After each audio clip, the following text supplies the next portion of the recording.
നമ്മുടെ കേരളത്തിലെ തലസ്ഥാന നഗരമായ തിരുവനന്തപുരത്ത് മ്യൂസിയം സന്ദർശിക്കാൻ പോകുമ്പോൾ ആ മ്യൂസിയത്തിന്റെ തെക്കേ കവാടത്തിൽ വളരെ വലിയ കഴിഞ്ഞ നൂറ്റാണ്ടുകളുടെ ഇടയിൽ ഈ ലോകത്ത് ജീവിച്ചിരുന്നു എന്ന് നരവംശാസ്ത്രം പരിചയപ്പെടുത്തുന്ന ഒരു ജീവിയുടെ വിശാലമായ ഒരു പ്രതിമ സ്ഥാപിച്ചിട്ടുണ്ട്. ദിനോസറിന്റെ ഒരു പ്രതിമ. മനുഷ്യനേക്കാൾ 10 ഇരട്ടി വലിപ്പമുണ്ടായിരുന്ന ആ ജീവി ഒരു കാലഘട്ടത്തിൽ ഈ ഭൂമിയിൽ ജീവിച്ചിരുന്ന ഒരു ജീവിവർഗമായിരുന്നു അത്ര. പക്ഷേ ആ ജീവിവർഗത്തിന് വംശനാശം സംഭവിച്ച് ഇന്നതുപോലെ ദിനോസർ എന്ന് പറയുന്ന ഒരു ജീവി ഈ ഭൂമിയിൽ ഉണ്ടായിരുന്നു എന്ന് വരാനിരിക്കുന്ന തലമുറയ്ക്ക് മനസ്സിലാക്കണമെങ്കിൽ മ്യൂസിയ വളപ്പുകളിൽ സ്ഥാപിച്ച പ്രതിമകൾ കണ്ട് മനസ്സിലാക്കണമെന്ന ഒരു അവസ്ഥയാണ് ഉള്ളത്. നമ്മൾ പലപ്പോഴും രാവിലെ പത്രമെടുക്കുമ്പോൾ ചില പെട്ടിക്കോളം വാർത്ത കാണാം. അപൂർവ ഇനത്തിൽപ്പെട്ട ചിത്രശലഭത്തെ കണ്ടെത്തി, അപൂർവ ഇനത്തിൽപ്പെട്ട ജീവികളെ കണ്ടെത്തി എന്ന് പറഞ്ഞാൽ ആ ജീവിവർഗം ഈ ഭൂമിയിൽ ഒരു കാലഘട്ടത്തിൽ സുലഭമായിരുന്നു. കാലാന്തരത്തിൽ ഈ പ്രപഞ്ചത്തിന്റെ ഗതാനുഗതികമായ ഭ്രമണത്തെ കവച്ചു വെക്കാൻ കഴിയാതെ ആ ജീവിവർഗങ്ങൾ ഈ ഭൂമിയിൽ നിന്ന് വംശനാശം അസ്തമിക്കുകയാണ് എന്നതാണ് അതിന്റെ അർത്ഥം.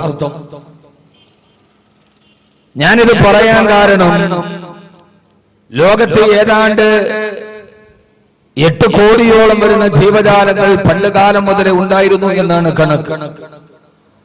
ആ ജീവജാലങ്ങളിൽ പ്രധാനപ്പെട്ട ജീവജാലങ്ങളൊന്നും ഈ ഭൂമി അവസാനിക്കുമ്പോൾ, ലോകാവസാനം സംഭവിക്കുമ്പോൾ ആദ്യകാലത്ത് ഭൂമുഖത്തുണ്ടായിരുന്ന ഒരു ജീവികളും അവസാനം വരെ ഉണ്ടാകണമെന്നില്ല. പക്ഷേ പ്രപഞ്ചത്തിന്റെ ആദ്യം മുതൽ ലോകാവസാനം വരെ പടിഞ്ഞാറ് നിന്ന് സൂര്യൻ ഉദിക്കുന്നത് വരെ നിലനിൽക്കുന്ന ലോകത്തിലെ ഒരേ ഒരു വർഗം അത് മനുഷ്യനാണ്. മാനവരാശിയുടെ ജനനത്തിന് യാതൊരുവിധ തടസ്സമില്ലാതെ അപൂർവ വർഗത്തിൽപ്പെട്ട ഒരു ഇനമാകാതെ മനുഷ്യൻ കാത്തുരക്ഷിക്കപ്പെടണമെന്ന ഒരു നിർബന്ധമുള്ളത് കൊണ്ടാണ്. പക്ഷേ ചിലപ്പോൾ മനുഷ്യനും അപൂർവ വർഗത്തിൽ പെടുമെന്ന് ചില ശാസ്ത്രകാരന്മാർ ആശങ്കപ്പെടുത്തിയിട്ടുണ്ട്. അത് വേറൊരു കാര്യം. ജെയിംസ് ആൻഡേഴ്സന്റെ ഒരു നോവലുണ്ട്, അതിന്റെ പേര് ഷെങ്ക്രില എന്നാണ്. ഇന്ന് യൂറോപ്പിലെ പ്രധാനപ്പെട്ട ഹോട്ടലുകളുടെ ഒക്കെ പേര് ഷെങ്ക്രില എന്നാണ്, 5 സ്റ്റാർ ഹോട്ടലുകളുടെ. അത് ജെയിംസ് ആൻഡേഴ്സന്റെ ഒരു നോവലാണ്. അദ്ദേഹം അതിൽ പറയുന്നത് 2ാം ലോകമഹായുദ്ധത്തിൽ മനുഷ്യൻ ഇങ്ങനെ മരിച്ചു തീർന്നപ്പോ അദ്ദേഹം എഴുതിയൊരു നോവലാണ്. മനുഷ്യൻ ഇങ്ങനെ പരസ്പരം കൊന്നു തീർന്നാൽ ഇനി മനുഷ്യനെ കാണണമെങ്കിൽ ഷെങ്ക്രില എന്നത് ടിബറ്റൻ മരുഭൂമിയുടെ അങ്ങേയറ്റത്തുള്ള ഒരു ചെറിയ സ്ഥലമാണ്. ഇനി മനുഷ്യനെ കാണണമെങ്കിൽ ടിബറ്റൻ മരുഭൂമിയുടെ അങ്ങേയറ്റത്തുള്ള ഷെങ്ക്രിലയിൽ പോയി നോക്കിയാലേ മനുഷ്യനെ കാണാൻ കഴിയൂ എന്ന് പറഞ്ഞ ജെയിംസ് ആൻഡേഴ്സൺ എഴുതിയ ഒരു നോവലാണ് ഷെങ്ക്രില.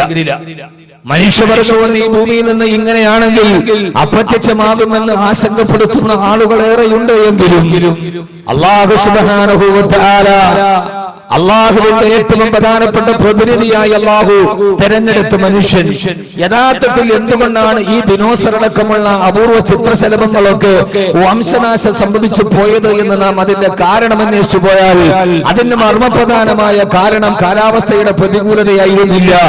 അവർക്ക് പ്രകൃതിയെ അതിജീവിക്കാൻ കഴിയാത്തതായിരുന്നില്ല. ആ ജീവിവർഗത്തിന്റെ ഇടയിൽ കൃത്യമായ ഒരു വിവാഹബന്ധം ഇല്ലാതിരുന്നു എന്നതാണ് അവരുടെ തലമുറകൾ പിന്നീട് ലോകത്ത് നിന്ന് വംശനാശം സംഭവിക്കാൻ കാരണമായത് എന്നത് നമുക്കെല്ലാവർക്കും മനസ്സിലാക്കാൻ കഴിയുന്ന ഒരു വസ്തുതയാണ്. ആഗ്രഹമുള്ളപ്പോൾ ഭോഗിക്കുക. എവിടെ വെച്ചാണോ ആഗ്രഹം തോന്നുന്നത് ആ സമയത്ത് ശാരീരിക ബന്ധം പുലർത്തുക എന്നതിനപ്പുറം നിയതമായ കൃത്യമായ ഒരു വിവാഹബന്ധം ആൺ പെൺ സംവിധാനം മനുഷ്യേതര വർഗത്തിൽ ഇല്ലാതെ പോയതാണ് ആ വർഗം ഭൂമിയിൽ നിന്ന് വംശനാശം സംഭവിക്കാനുള്ള പ്രധാനപ്പെട്ട കാരണം എന്ന് നമുക്കെല്ലാവർക്കും മനസ്സിലാക്കാം. പക്ഷെ അല്ലാഹു സുബ്ഹാനഹു വ തആല വിവാഹം, കുടുംബം എന്ന ഒരു ബന്ധത്തെ അല്ലാഹു മനുഷ്യന് സംവിധാനിച്ചു കൊടുത്തത് അവന് വംശനാശം സംഭവിക്കാതിരിക്കാൻ മാത്രമല്ല, യഥാർത്ഥത്തിൽ വിവാഹം എന്ന ഒരു കർമ്മത്തെ കൃത്യമായ ഒരു പ്രായത്തിൽ, കൃത്യമായ ഒരു സാഹചര്യത്തിൽ, ഞാൻ ആമുഖങ്ങളൊന്നുമില്ലാതെ എന്റെ വിഷയത്തിലോട്ട് കടക്കുകയാണ്.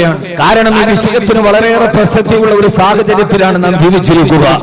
കുടുംബം എന്ന ഒരു സംവിധാനത്തെ, വിവാഹം എന്ന ഒരു സംവിധാനത്തെ അല്ലാഹു സുബ്ഹാനഹു വ തആല അവന്റെ പ്രഥമ പ്രതിനിധിയായി തിരഞ്ഞെടുക്കപ്പെട്ട മനുഷ്യവർഗത്തിന് നിയതമായ ഒരു നിയമമായി അല്ലാഹു സുബ്ഹാനഹു വ തആല സംവിധാനിച്ചത് ലോകാവസാനം വരെ മനുഷ്യൻ നിലനിൽക്കണം. കാരണം അള്ളാഹുവിന്റെ പ്രവാചകൻ നബി മുഹമ്മദ് മുസ്തഫ, ആദരവായ പ്രവാചകൻ നബി മുഹമ്മദ് മുസ്തഫ സല്ലല്ലാഹു അലൈഹി വസല്ലമ അല്ലാഹുവിന്റെ റസൂൽ പറഞ്ഞിട്ടുണ്ട്, തന്റെ നാവിൽ നിന്ന് അല്ലാഹ് അല്ലാഹ് എന്ന് വിളിക്കുന്ന ഒരു മനുഷ്യൻ ഭൂമിയിൽ ഉള്ളിടത്തോളം കാലം ലോകാവസാനം സംഭവിക്കുകയില്ല.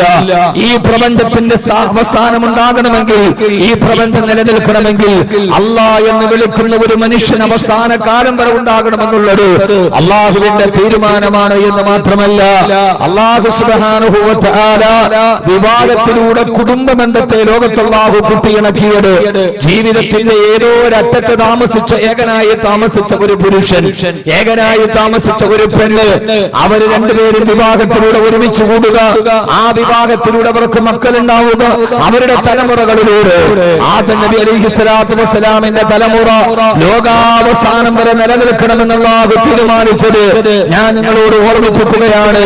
വിവാഹം എന്നത് ഭൂമിയിലെ മാത്രം ഒരു ബന്ധമായിട്ടല്ല അല്ലാഹുവിന്റെ വിശുദ്ധമായ ഖുർആൻ നമ്മെ പഠിപ്പിച്ചിട്ടുള്ളത്.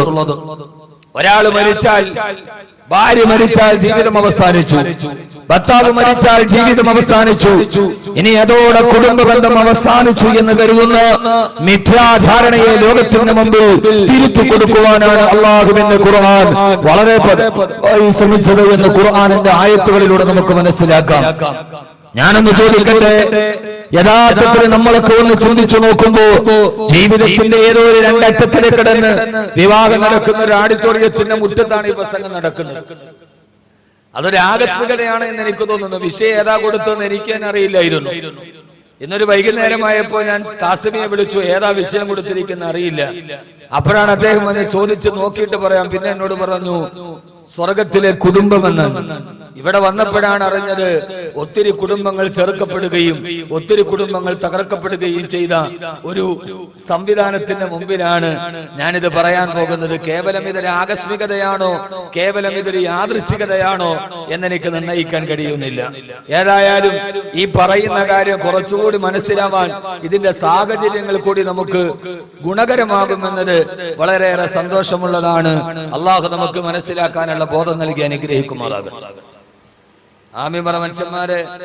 ആമീൻ കേട്ടിട്ട് ആർക്കും ബോധമുള്ളതായിട്ട് എനിക്ക് തോന്നണില്ല. ബോധമുള്ള ഒരു ആമീനല്ല ഇത്. അള്ളാഹു നമുക്ക് ബോധം നൽകി അനുഗ്രഹിക്കുമാറാകട്ടെ. ബോധമുണ്ടാകേണ്ടത് ഹൃദയത്തിലാണ്, കണ്ണിലല്ല. അടുത്ത സമയത്ത് ഒരു ആരോഗ്യ മാസികയുടെ റിപ്പോർട്ട് 2020 കേരളത്തിലെ 80% ആളുകളും ഡയബറ്റീസ് പേഷ്യന്റ് ആകുമെന്നാണ്. കേരളത്തിലെ 80% ആളുകൾ ഡയബറ്റിക് ബാധിച്ചാൽ 80% ആളുകളുടെ കണ്ണിന്റെ കാഴ്ച മങ്ങുമെന്നാണ് അതിന്റെ അർത്ഥം. എന്നാൽ യഥാർത്ഥത്തിൽ കേരളത്തിലെ 80% ആളുകൾക്ക് കാഴ്ച മങ്ങിയാലും അത് കേരളത്തെ ബാധിക്കില്ല. കാരണം അവരെ ബാധിക്കും. ഒരാളുടെ കാഴ്ച മങ്ങിയാൽ അവൻ കാണുന്നവിടം ഇരുട്ടാകുമെന്നല്ലാതെ ഭൂമിയിൽ ഇരുട്ട് വ്യാപിക്കുകയില്ല. അതാണ് അതിന്റെ പ്രത്യേകത. ഒരാളുടെ ഈ കേരളത്തിലെ മുഴുവൻ ആളുകളുടെയും കണ്ണുകൾക്ക് അന്ധത ബാധിച്ചാലും അത് യഥാർത്ഥത്തിൽ കണ്ണുകളുടെ അന്ധത ഖുർആൻ ഒരു ഗുരുതര പ്രശ്നമായി കണക്കാക്കുന്നേയില്ല. ആരോഗ്യരംഗത്തെ സവിസ്തരം പറഞ്ഞ ഖുർആൻ കണ്ണുകൾക്ക് അന്ധത ബാധിച്ചാൽ ഈ ലോകത്തുള്ള മുഴുവൻ ആളുകളുടെയും കാഴ്ചശക്തി നഷ്ടപ്പെട്ടു പോയി. ഖുർആൻ അതിനെ ഒരു ദുരന്തമായി പരിഗണിക്കുന്നേയില്ല. കാരണം ഒരാളുടെ കാഴ്ച നഷ്ടപ്പെട്ടാൽ അവന്റെ മുന്നിൽ ഭൂമിക്ക് ഇരുട്ടാണെന്നല്ലാതെ അതുകൊണ്ട് ഭൂമിക്ക് ഇരുട്ടാകണമെന്ന് നിർബന്ധമില്ല. അതുകൊണ്ടാണ് അല്ലാഹുവിന്റെ ഖുർആൻ പറഞ്ഞത് കണ്ണുകൾക്ക് അന്ധത ബാധിക്കുന്നതല്ല, അതിനേക്കാൾ വളരെ പ്രധാനപ്പെട്ട അല്ലാഹുവിന്റെ ഖുർആൻ പറയുക, ഈ ലോകത്ത് താമസിക്കുന്ന 600 കോടി ജനങ്ങളുടെ കണ്ണുകളുടെ കാഴ്ചശക്തി നഷ്ടപ്പെട്ട അതൊരു ഗുരുതര പ്രശ്നമായിട്ട് അല്ലാഹുവിന്റെ ഖുർആൻ പരിഗണിക്കുന്നില്ല. പിന്നെ ഖുർആൻ പരിഗണിക്കുന്ന ഗുരുതരമായ പ്രശ്നം ഏതെന്നറിയോ? ഫഇന്നഹാ ലാ തഅമൽ അബ്സാർ വലാകിൻ തഅമൽ ഖുലൂബുൽ ലതീ ഫിസ്സുദൂർ. അല്ലാഹു പറയുകയാണ് ഫഇന്നഹാ ലാ തഅമൽ അബ്സാർ. അവരുടെ കണ്ണുകൾക്കെല്ലാം അന്ധത ബാധിച്ചു പോയത് ആരെക്കുറിച്ചാ ഖുർആൻ പറഞ്ഞതെന്നറിയോ? ഈ പറയുന്നത് നമ്മളെ പോലെ താടിയുള്ള തൊപ്പിയുള്ള നിസ്കാരത്തരമ്പുള്ള എന്നാൽ നിസ്സാരക്കാരായിരുന്നില്ല ആദരവായ പ്രവാചകൻ നബി മുഹമ്മദ് മുസ്തഫ സല്ലല്ലാഹു അലൈഹി വസല്ലമയുടെ മദീനത്തെ പള്ളിയിൽ പ്രവാചകൻ സല്ലല്ലാഹു അലൈഹി വസല്ലമ നിസ്കരിക്കാൻ വരുമ്പോ ആ നിസ്കാരത്തിന്റെ സഫുകൾ ശരിയാക്കിയിട്ടുണ്ട്. സവ്വൂ നിങ്ങൾ സഫുകൾ ശരിയാക്കണേ. യഖ്റുജു ഇലൈനാ റസൂലുള്ളാഹ്, അല്ലാഹുവിന്റെ റസൂൽ ഇമാമത്ത് നിർവഹിക്കാൻ വരുന്നുണ്ട് എന്ന് പറഞ്ഞ മദീനത്തെ പള്ളിയിലെ സഫുകളെ കൃത്യമായി ശരിയാക്കി വെച്ചു.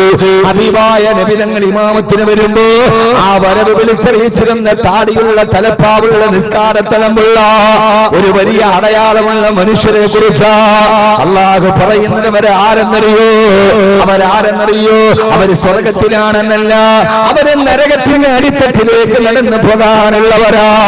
ഇന്നൽ മുനാഫിഖീന ഫി ദർകിൽ അസ്ഫലി മിനൻ നാർ വലൻ തജിദ ലഹും നസീറാ.